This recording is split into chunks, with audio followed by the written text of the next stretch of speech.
Alors bonsoir et bienvenue à ce nouveau webinaire. Alors pour le webinaire de cette semaine, j'ai une bonne et une mauvaise nouvelle. La bonne nouvelle, c'est que je suis là et je vais pouvoir le tenir. La mauvaise nouvelle, c'est que quand j'ai préparé le webinaire, je me suis rendu compte que il y en avait tout simplement trop pour un webinaire. Donc j'ai été obligé de le couper en deux et on fera le reste la prochaine fois pour le prochain webinaire parce que ou bien il fallait que j'y aille de façon très superficielle et je préférais ne pas le faire, ou alors ça aurait pris une heure, quoi. Donc je me suis dit, bon, ben, on va faire autrement. Donc le sujet, c'est les 7 types de narcissisme. Cyril Malka, sans divan.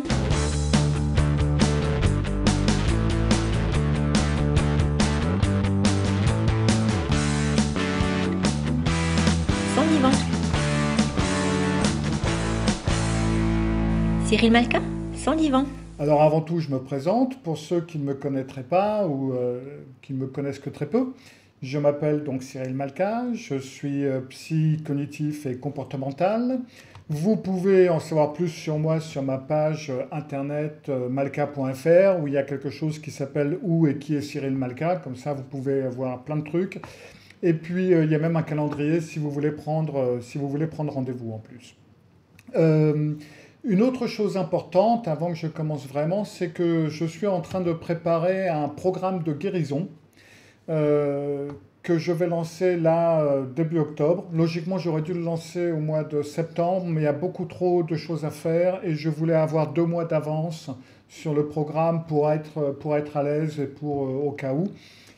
C'est donc un programme de guérison où 3 fois par semaine, vous avez une invite de journal pour tenir un journal qui va être fait sur un thème bien précis par rapport à une relation avec un narcissique. Il y a une fois par mois, il va y avoir questions-réponses qui va être un truc Zoom. Il va y avoir des relaxations et des exercices de relaxation, etc. également en ligne une fois par mois. Il va y avoir également donc des ateliers avec un sujet bien défini et donc nous évoluons dans un domaine où on va prendre tous les différents problèmes qui peuvent être en relation avec un narcissique. Donc si vous êtes dans une relation narcissique, que ce soit au travail ou à la maison ou avec votre copain ou avec vos parents, enfin bref, et puis aussi pour vous aider à vous réparer après une relation narcissique. Mais je vous tiendrai au courant si vous êtes sur ma liste de diffusion, vous serez averti quand ça sortira. Et il démarre là au mois d'octobre, le 1er octobre. Alors, j'ai déjà parlé du narcissisme dans un webinaire en janvier 2018. Donc le 16 janvier 2018 pour être précis, donc ça fait 5 ans, plus de 5 ans. Et d'une part, ce webinaire était basé sur le trouble de la personnalité narcissique. Celui-ci ne l'est pas. Et de plus, il s'est quand même passé des choses pendant 5 ans. On a fait d'autres études, on a trouvé d'autres choses, etc. Donc je me suis dit que ça serait une bonne idée de faire une mise au point sur certaines choses et justement de parler des différentes formes de narcissisme parce que ça, j'en ai pas parlé auparavant.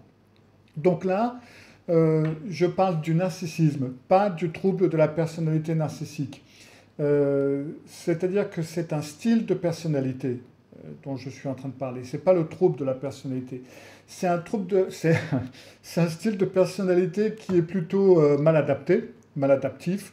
Il est très rigide et il est pas bon ni pour la personne qui a ce style d'ailleurs, ni pour les personnes qui sont autour de cette fameuse personne. Le narcissisme, c'est quelque chose qu'on va considérer comme un style antagoniste, ce qui signifie qu'il est composé de comportements qui vont mettre cette personne en conflit, avec les autres. C'est donc une façon très technique de dire que ce sont des personnes qui sont difficiles à vivre parce qu'il y a toujours quelque chose qui ne va pas, il y aura toujours des problèmes qui vont arriver, il y aura toujours quelque chose. C'est ils ont toujours un pet de travers, comme disait ma grand-mère.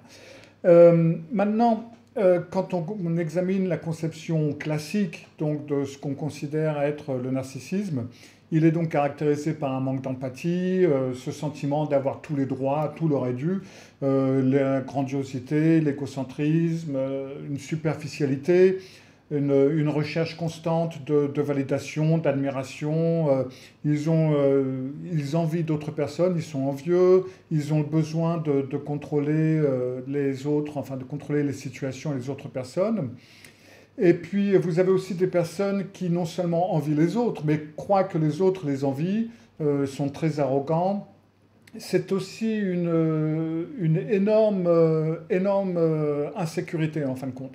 Et c'est un sentiment d'inadéquation. Mais la personne narcissique, elle n'est pas consciente de ces sentiments-là. Elle n'est pas consciente de ce manque de confiance en elle et d'adéquation. Et parce que sans ça, elle vous dirait, ah ben, oui, ben voilà, c'est pour ça que je me comporte mal, je doute de moi. Non, ça c'est ce que nous on ferait. Dans certaines situations, on va dire, bon ben excuse-moi, mais là j'ai vraiment des doutes, je suis vraiment paumé et là j'ai mal réagi. Parce que l'insécurité, pour elle, c'est une zone interdite. Ils ne peuvent pas donner de signes d'insécurité. Donc chaque fois qu'elles ressentent un peu cette insécurité, par exemple si vous la critiquez ou si y a quelque chose qui ne va pas et que vous leur dites, eh ben, ces personnes-là vont être extrêmement sensibles à tout type de critiques et elles vont devenir très réactives quand vous leur faites des critiques. Il va y avoir des retours. Ou bien vous allez vous en prendre plein la tronche et il va vous critiquer aussi, bon, toi t'es pas mieux, etc. Ou alors ils vont vous faire douter de vous, enfin bref. Donc chaque fois que quelqu'un leur fait des critiques ou des retours, elles vont avoir cette impression d'insécurité. Et puis ça va être en fin de compte un processus inconscient qu'elles ne vont pas voir. Et c'est à ce moment-là qu'elles vont réagir violemment de différentes façons. Donc tous ces éléments pris ensemble, ça va être ce style de personnalité qu'on va appeler donc le narcissique ou le narcissisme. Donc ces personnes narcissisme, elles manquent vraiment de conscience de soi. Ah, bonsoir Diana, bonsoir. Elles manquent vraiment de conscience de soi et elles surestiment vraiment à quel point elles sont gentilles, etc. Pour eux, pour les narcissiques, ils pensent vraiment qu'ils sont formidables, quoi. Ils sont gentils, ils sont généreux, ils sont très, très bons amis, ils croient vraiment qu'ils ont beaucoup d'empathie. Il y en a qui vont même vous dire qu'ils sont empathes, tellement je suis à l'écoute, en fin de compte, mais je suis incroyable, quoi. Et si vous essayez de faire un retour sur certaines des choses qui vous ont dit qui ne correspondent très bien, vous allez très rapidement vous rendre compte que ce n'est pas du tout le cas. Mais très souvent, ils vont vous dire, bah oui, ben moi je suis une personne formidable, comment ça se fait presque que personne ne le voit, quoi. Ils ont vraiment une impression, c'est une croyance qu'ils ont que leur niveau de conscience de soi est tellement biaisé qu'ils ont vraiment l'impression et la certitude qu'ils sont des personnes tout à fait correctes et assez incroyables. Par contre, ils vont également très souvent avoir une tendance à se sentir constamment persécutés. Ils vont toujours avoir l'impression que tout le monde est contre lui ou contre elle. On va parler de chasse aux sorcières, etc. Ils sont très vindicatifs, ce sont des personnes très vindicatives. Elles vont rien laisser passer, en fin de compte. Et si elles s'estiment avoir été lésées par quelqu'un, eh ben, attendez-vous à des retombées. Il y aura une forme de vengeance, quelle qu'elle soit, de quelque manière que ce soit. Ça peut être une vacherie qui vous sera faite un peu plus tard, une dispute, il va vous planter un truc, etc. Elles peuvent passer des mois ou des années ou même toute une vie à chercher à se venger, hein, mais ce sera fait. Elles ont très souvent beaucoup de mépris pour les choses comme les émotions, comme les sentiments, ou tout ce qu'elles peuvent percevoir comme une faiblesse qu'elles ne veulent pas révéler. Et donc, les personnes narcissiques ont aussi une tendance à être très impulsives. Elles font et elles disent des choses sans réfléchir. Elles font ou elles disent des choses parce que c'est gratifiant pour elles, maintenant, ici, tout de suite. Donc, elles peuvent crier sur quelqu'un juste pour évacuer leur colère, elles peuvent avoir des relations sexuelles avec quelqu'un juste parce qu'elles en ont envie, donc elles peuvent tromper facilement, elles ont envie de prendre quelque chose, donc elles peuvent voler, elles peuvent mentir, donc c'est un style extrêmement impulsif, et toutes ces choses s'additionnent pour former ce grand ensemble qu'on peut donc appeler le type narcissique ou le narcissique. Donc vous voyez, il y a quand même certaines différences entre ce que j'avais expliqué sur le trouble de la personnalité narcissique et la personnalité narcissique, même s'il y a bien entendu des parallèles, bien entendu. Donc le narcissisme, ça va être un terme descriptif qui va donc décrire un style de personnalité. Il peut être utilisé pour décrire aussi dans un sens plus clinique. Le trouble de la personnalité narcissique dont j'ai parlé, il fait partie du manuel diagnostique et statistique des troubles mentaux, le DSM. Maintenant, je ne suis pas trop fan de ce diagnostic parce qu'on y met un petit peu tout et n'importe quoi, et en fin de compte, c'est difficile de cadrer le sujet. Comme dans le diagnostic, comme dans le DSM, la description est un petit peu spéciale, ça fait qu'on a une prévalence statistique du trouble de la personnalité narcissique quelque part entre 1 et 6% de la personnalité. Néanmoins, quand déjà vous-même, si vous connaissez des personnes narcissiques, vous vous dites, ah vache, 1 à 6% de la personnalité, va falloir que je commence à jouer au loto, parce que dans mon entourage, j'en connais plus que 6%. Et en fin de compte, c'est d'après différentes études qui ont été faites quand même ces dernières années, et quand on prend et quand on y inclut le narcissisme, tel que je viens de vous l'expliquer, tel que je viens de vous le dire, et qu'on l'inclut, là les chiffres changent du tout au tout. Là on est aux environs de 20% de la personnalité. Donc on va dire que vous avez entre 1 et 5%, 6% de troubles de la personnalité, donc qui sont vraiment, qui correspondent tout à fait. Et puis donc vous avez une 18% ou 15% en tout cas, qui fait partie de la population narcissique. Ce qui veut dire que ça signifie une personne sur 5 quand même. Et ce qui veut également dire que vous qui écoutez et qui regardez ça, en fin de compte, si vous connaissez 5 personnes, vous en connaissez au moins une de narcissique. Alors, ça peut être des hommes comme des femmes, et là, je vais alterner en disant il ou elle, etc. Ça ne veut pas dire que c'est plutôt les hommes ou plutôt les femmes, etc. Ça va être comme ça vient.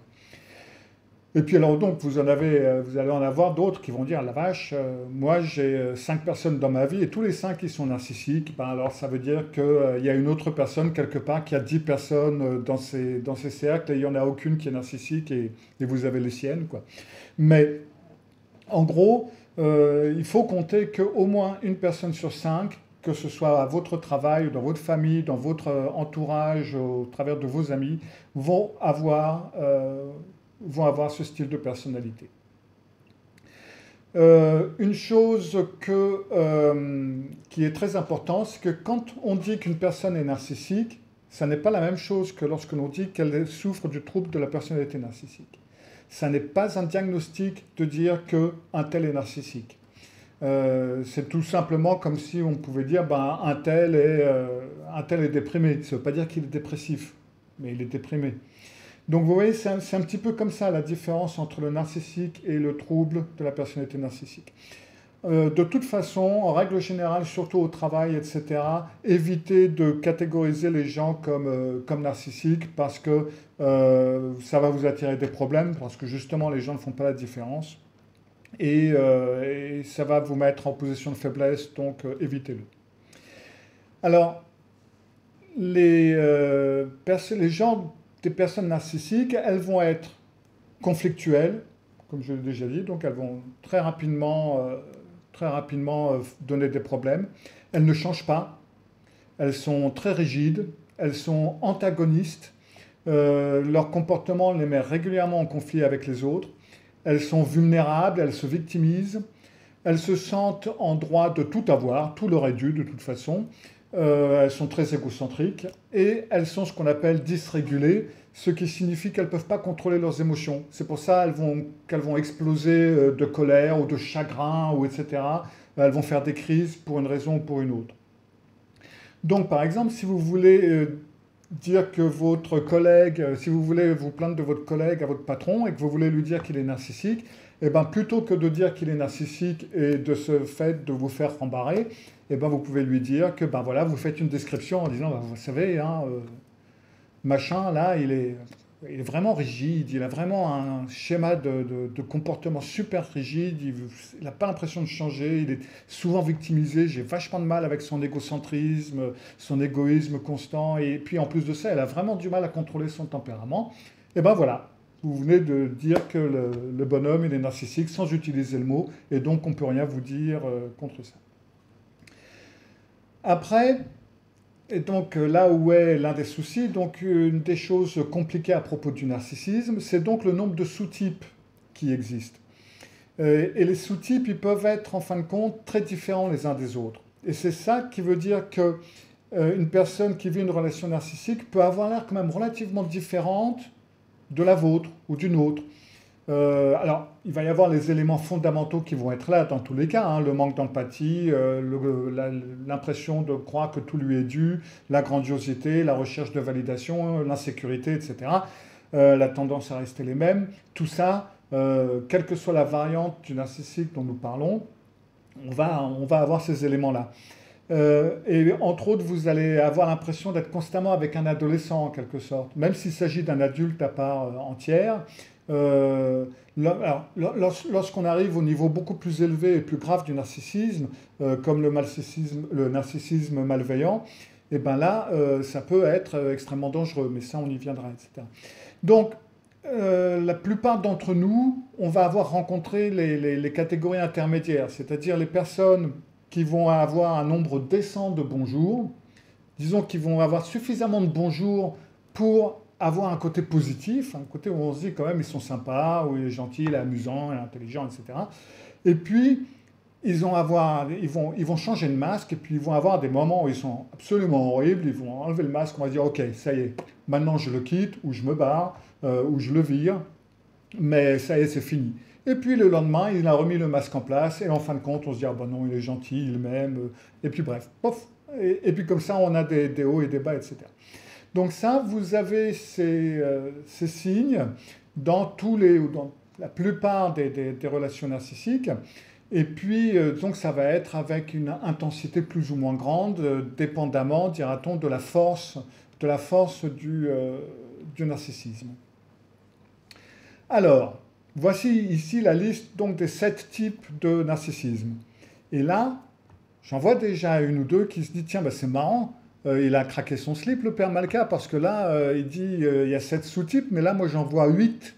Grandiose, vulnérable, malveillant, communautaire, négligent, bien-pensant, superficiel et culturel. Que je sache, ça fait 8, ça. C'est parce que culturel, c'est pas du tout un style, mais c'est quelque chose qui a une implication et de laquelle je vais être obligé de parler parce que ça a une implication et ça peut avoir une implication sur tous les styles de narcissisme. Donc c'est pour ça que je l'ai mis sur la liste, parce que c'est important et ça peut être utilisé, mais ça n'est pas un style de narcissisme.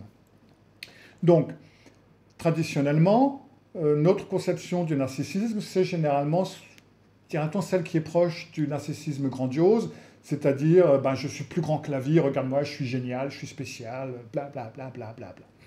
C'est comme ça d'ailleurs qu'ils ont rédigé le DSM-5, la définition du DSM, ça a été basé surtout sur la définition grandiose. Et c'est traditionnellement comme ça qu'on voit le narcissisme. Mais donc au cours de ces dernières années, avec les recherches qui ont été faites, on a donc décrit différents types de narcissisme, comme le narcissisme vulnérable d'ailleurs.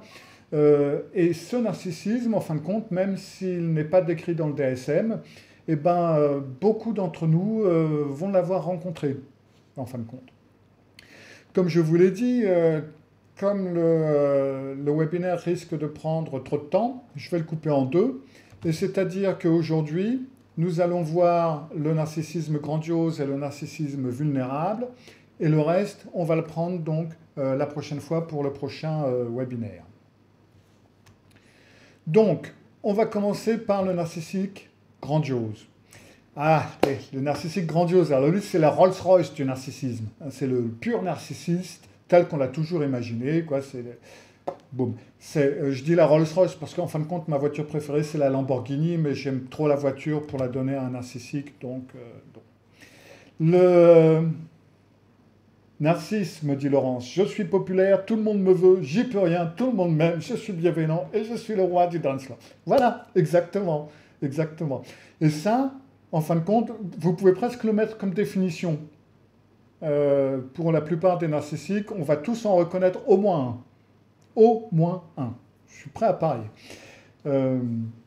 Alors donc, le narcissique grandiose, la Rolls-Royce, ce sont donc les arrogants, ils sont prétentieux. Alors, comme toujours avec les narcissiques, c'est d'ailleurs quelque chose que vous m'entendrez dire encore et encore, mais bon, je le dis, il a très peu d'empathie ou une empathie très variable. Ils sont donc une tendance à tout m'est dû. Comment est-ce que tu oses me demander une norme de comportement? Je veux dire, pourquoi moi? Mais mon Dieu. Ils ont une tendance à vivre dans un monde très fantasque. Ils vont parler de grands rêves, de grandes espérances. Ils ont absolument aucune idée de comment y arriver, vous non plus d'ailleurs. Mais ils vont parler de ces choses comme si elles se réalisent vraiment, comme si elles vont vraiment se réaliser. Ils ne veulent jamais entendre parler de la réalité. Il ne faut jamais les ramener sur Terre. Parce que les ramener sur Terre, ça va être la critique. Ça va être leur dire qu'ils sont insuffisants, qu'ils ne sont pas suffisamment bons, qu'ils ne sont pas suffisamment doués, qu'ils ne sont pas suffisamment grands. Ça va vous retomber dessus. Ils vont rechercher énormément l'admiration, la validation. Il faut que leur faire des grandes fêtes d'anniversaire. Il faut être le centre d'attention. Ils font beaucoup d'autopromotion, en fin de compte. Ils se vendent, en fin de compte. Quand vous entendez un narcissique grandiose, eh ben, vous avez toujours l'impression d'entendre une pub. C'est vraiment une pub. Ceux qu'ils vendent, ben c'est eux. C'est comme entendre une agence commerciale. Bien évidemment, ils sont extrêmement égocentriques. Ils n'aiment pas quand quelqu'un leur gâche leur plaisir. Ça va être comme des enfants gâtés. Si on ne leur dit pas les choses qu'ils veulent entendre, eh ben, il y aura des problèmes, il va y avoir des colères. S'ils ne sont pas le centre de la fête, ça va poser problème également. Le narcissique grandiose a été décrit dans certaines études que j'ai vues comme un extraverti désagréable. Et j'ai trouvé que c'était une bonne description en fin de compte. Parce que les narcissiques en général sont extravertis. Hein. Pas tous, comme on va voir dans un instant. Mais les narcissiques grandioses, oui, ils sont tout à fait extravertis. Mais ils sont aussi très désagréables. Ils aiment être dans la foule, mais il faut qu'ils soient au centre de la foule. Et quand ils sont un petit peu mis de côté ou quand ils sont un peu seuls, eh ben, ils se débrouillent très mal. Donc, même quand ils sont dans une foule, ça peut être des personnes désagréables une fois qu'ils estiment que l'attention n'est pas suffisamment focalisée sur eux. Et donc, les narcissiques grandioses, ils sont également très superficiels, très axés sur le statut. Le statut signifie énormément pour eux. Et c'est ainsi qu'ils définissent, qu'ils atteignent leur objectif ultime, qui est donc la domination et le pouvoir. Alors, la dynamique relationnelle avec le narcissique grandiose, bien entendu, c'est le fameux love bombing dont on parle constamment. Alors, j'en parlais déjà quand je combattais les sectes et quand j'expliquais comment les gens entraient dans des sectes. Et maintenant, quand je continue à parler des sociopathes ou des narcissiques, ce que vous voulez, on retombe là-dessus. Et donc, le love bombing du narcissique grandiose, ça va être 20 bouquets de fleurs livrés à votre porte, champagne rose au petit déjeuner, des textos constants comme je t'aime, tu es fantastique, on a une connexion magique, c'est une relation magique, tu es magique, je suis magique. Et moi qui fais de la magie d'ailleurs et du mentalisme, je peux vous assurer que dans tout tour de magie, il y a un truc. Donc n'y croyez pas, c'est pas vrai. Tout a tendance à aller extrêmement vite dans les relations avec les narcissiques grandioses. Ça va très vite. C'est des relations très Instagram. Oui, c'est de l'Instagrammable. c'est vraiment un point de vue bombardement amoureux, c'est vraiment la fête, quoi. Vous allez Instagrammer votre relation très rapidement. Mais avec le temps, et ça va arriver, vous allez atteindre les phases d'évaluation, de rejet. Et le narcissique grandiose est probablement plus enclin que beaucoup des autres types de narcissiques qu'on va voir à être infidèle dans une relation. Là, vous allez... il va vous faire le coup, ou elle va vous faire le coup. Parce qu'ils sont toujours à la recherche de la prochaine montée d'adrénaline. Et donc cette montée d'adrénaline, eh ben, elle provient de nouvelles conquêtes, de nouveaux partenaires, de relations sexuelles secrètes, etc.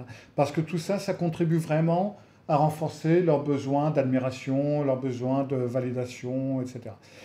Alors, ils se soucient beaucoup de l'apparence de la relation aux yeux du monde extérieur, mais ils ne se préoccupent pas trop de ce qui se passe une fois que les portes sont closes, quoi. Donc vous avez l'impression que tout le monde pense que vous avez une relation exceptionnelle, mais en fin de compte, à la maison, ça ne se passe pas du tout comme ça. Mais pour le narcissique grandiose, tant que l'environnement y croit, c'est bon, ça signifie que la relation est bonne, donc ça marche. Et donc, dans une relation long terme, ils vont s'ennuyer facilement. Et puis, ils peuvent devenir méprisants et ils deviennent très désagréables. Ils ont besoin de beaucoup d'attention dans cette relation et on a l'impression de devoir le nourrir constamment. Et c'est un monstre insatiable, en fin de compte, avec lequel on est en relation. On est en train de le nourrir constamment et c'est jamais suffisant. Et donc, on peut très rapidement arriver à ce point de vue, comme le dit la chanson, maintenant je ne sais plus qui la chante, donnez-moi les 2 ou 3 premiers mois. On aimerait bien retrouver comment c'était les 2 ou 3 premiers mois, mais pas plus loin. Parce que quand ils n'ont pas l'attention dont ils ont besoin, ils vont ressembler à des ballons dégonflés, et ils vont devenir des enfants capricieux, etc. Leurs besoins passent toujours en premier dans une relation. Un point, c'est tout. Les besoins de tout le monde, vous inclus, passent au second plan. Et quand je parle des narcissiques et quand je parle des narcissiques grandioses et que je dis que les besoins de tout le monde passent au second plan, c'est également, si c'est vos parents, les besoins de leurs enfants passeront au second plan. Que ce soit la famille, que ce soit n'importe qui, les besoins des autres passeront toujours au second plan. Donc ce sont des manipulateurs de classe mondiale, c'est vrai, c'est la Rolls-Royce en fin de compte. Hein. Ils maintiennent leur pouvoir dans leur relation avec ces manipulations qui commencent tout petites dès le début de la relation, en fin de compte. Vous voyez, il va commencer par voler votre réalité. Et puis, mais quand c'est mis au milieu du love bombing, eh ben, on ne s'en rend pas compte en fin de compte. À part le narcissique grandiose, on a aussi donc le narcissique vulnérable. Alors, le narcissique grandiose et vulnérable peuvent être un peu la même personne. Ça peut faire partie, alors ils peuvent être plus l'un que l'autre, ça peut être la même personne, mais ça peut être 2 personnes tout à fait différentes. Ils peuvent cohabiter.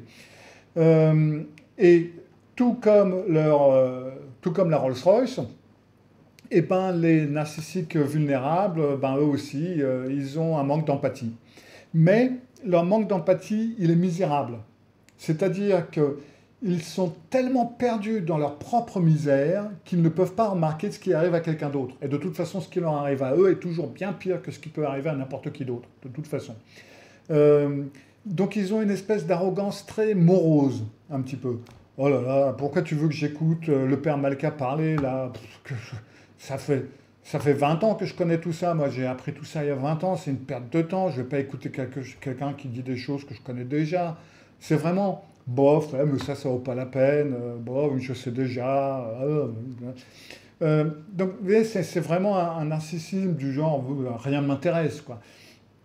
Et leur sentiment de tout leur est dû, il est un petit peu différent enfin il est très différent même de celui de la grandiosité, du grandiose. Parce que celui qui est grandiose, il va se faire des châteaux en Espagne, etc., etc.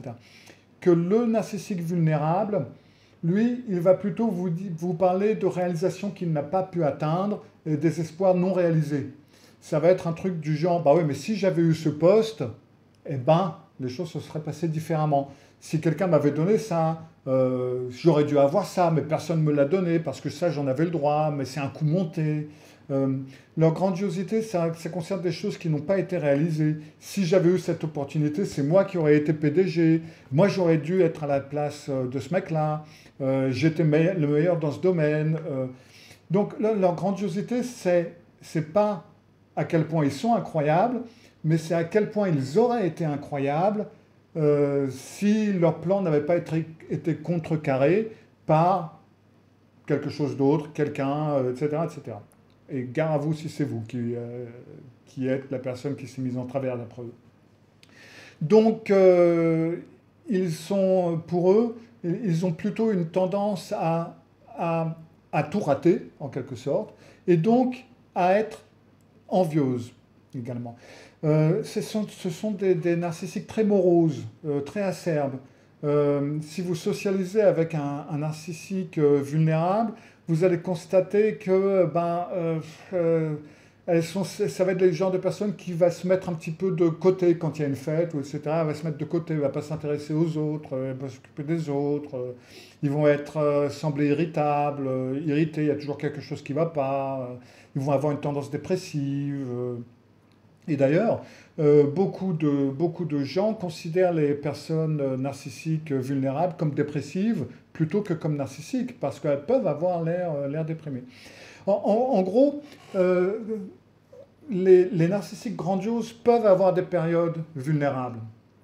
On va dire que quand le narcissique grandiose a cette idée que maintenant je fais ce projet, ceci, cela, tout va bien, c'est super, etc., si à un moment tout plante, ou quand à un moment ça plante, eh ben, ils peuvent tomber dans une forme de dépression ou de période vulnérable. Ouais, mais je peux rien faire. Et si j'avais eu ça, ça aurait marché. Si tu ne m'avais pas dit ça, ça aurait fait autrement. Si ceci, si cela. Et donc, les narcissiques vulnérables peuvent avoir des périodes grandioses également. Donc, en gros, on va dire qu'un narcissique grandiose, il va être 80% du temps grandiose, 20% du temps vulnérable. Et pour le narcissique vulnérable, ça va être l'inverse. On va dire il va être 80% du temps, il va être vulnérable, et 20% du temps, il va être grandiose. Il y en a beaucoup qui achètent, qui croient qui utilisent le terme les narcissiques secrets ou les narcissiques cachés. Mais la définition officielle, c'est donc le narcissique vulnérable. Ils sont donc irascibles, socialement anxieux, très souvent. Et puis, en fin de compte, on va souvent observer un échec de lancement chez les narcissiques vulnérables. C'est-à-dire qu'ils ne parviennent jamais vraiment à s'en sortir. Ils ne parviennent jamais vraiment à pouvoir décoller. Ça va être le cliché classique de la personne qui vit éternellement dans la cave de sa mère ou dans le garage de son père. Mais ça peut aller plus loin, hein. Ça peut être des personnes qui vont jamais réussir à leur travail, qui ne peuvent pas terminer leurs études, qui ne peuvent jamais faire décoller les choses. Ils vont essayer de créer une entreprise et puis ça va planter et puis ils vont blâmer les autres, etc., etc. De toute façon, il y aura toujours une déviation de la faute. Ça ne va jamais être de leur faute. Et puis, ça va être parce qu'on les poursuit, parce qu'il y a une chasse aux sorcières, parce que c'est de la faute de celui-ci qui m'en veut, qui est jaloux, etc. Il n'y a pas de prise de responsabilité. Ils sont lésés par tout le monde. Ils sont extraordinairement sensibles, bien entendu, aux commentaires ou aux critiques. Et même si vous essayez de les aider, ça va être très mal pris. Et ils peuvent très souvent réagir de façon passive-agressive, plus que les grandioses. Les grandioses pourront plus facilement se mettre en colère ou vous faire des vacheries que les vulnérables vont avoir une plus grande tendance, en fin de compte, à avoir une passive-agressive. Donc, les narcissiques vulnérables, pourra-t-on dire, ça va être des victimes, les victimes nées en quelque sorte. Et puis les narcissiques grandioses, ça va être les grands, les gagnants. Alors après, j'ai dit 80%, 20% dans les descriptions, mais il peut y avoir des différences de pourcentage quand même. Hein. C'est pas une règle immuable. La dynamique relationnelle avec le narcissique vulnérable, là du coup c'était tout noir. C'était ça veut plutôt des schémas du fait où ils vont avoir une peur de l'abandon du fait de leur vulnérabilité ou de leur pseudo-vulnérabilité. Ils vont avoir des schémas un petit peu de personnes qui vont essayer de se rapprocher de vous, et puis d'évitement. Donc ils vont être très investis à un moment donné, et puis ils vont se retirer complètement. Ça va être vraiment je viens à toi et je te fuis, je viens à toi et je te fuis. Et donc ça fait que vous, très souvent, vous allez avoir le rôle de sauveur, de réparateur, de parent, d'infirmier, de psy, de ce que vous voulez. Pas de psy, ils n'ont pas besoin de psy. Et donc, on va très rapidement pouvoir avoir un sentiment de pitié, de culpabilité. On peut avoir du mal à quitter une personne narcissique vulnérable. Parce qu'elle va être dans une situation pitoyable, on va se dire, ah ben non, je peux pas, quoi. Et puis, peut-être que si je le présente à telle et telle personne qui va l'aider à trouver un emploi, ou peut-être que si je lui prête de l'argent, ou peut-être que si j'essaye de l'aider à faire ceci, cela, peut-être que je vais pouvoir l'aider à en tirer. Et puis, on a toujours des doutes, mais il est narcissique, ou il est déprimé, il est anxieux, etc. C'est pas très clair, les signaux qui sont envoyés. Et pour ça, on a un peu de mal à se dire, bon, ben, maintenant, je vais le lâcher, quoi, parce que ça ne peut plus continuer comme ça. Et justement, parce que, au bon moment, ils peuvent revenir en disant, bah oui, bah, toi aussi, tu me lâches comme tout le monde. Enfin, bref. Donc, on peut être dans une oscillation avant de quitter une telle relation pendant un certain temps avant de pouvoir prendre les décisions. Le prochain webinaire, je vais donc attaquer avec le narcissique malveillant. Et là, par contre, les choses que j'ai à dire vont être beaucoup plus graves que ce que j'ai dit jusqu'ici. Et pourtant, je trouve que c'était relativement grave. Alors voilà, merci d'être venu. Je suis désolé que Diana ait vu un écran noir, c'est dommage. Vous le verrez en vidéo, j'espère. Et puis, écoutez, je vous dis d'ici une quinzaine de jours pour un webinaire suivant, pour la suite. Si vous avez envie que je fasse un webinaire sur un certain sujet, n'hésitez pas à m'envoyer un mail à cyril@malka.fr. Et sans ça, je vous dis à d'ici une quinzaine pour un autre webinaire. Au revoir. Cyril Malka, Sang du vent.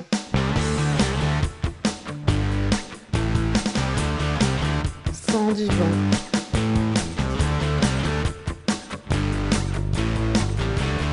Sang du vent.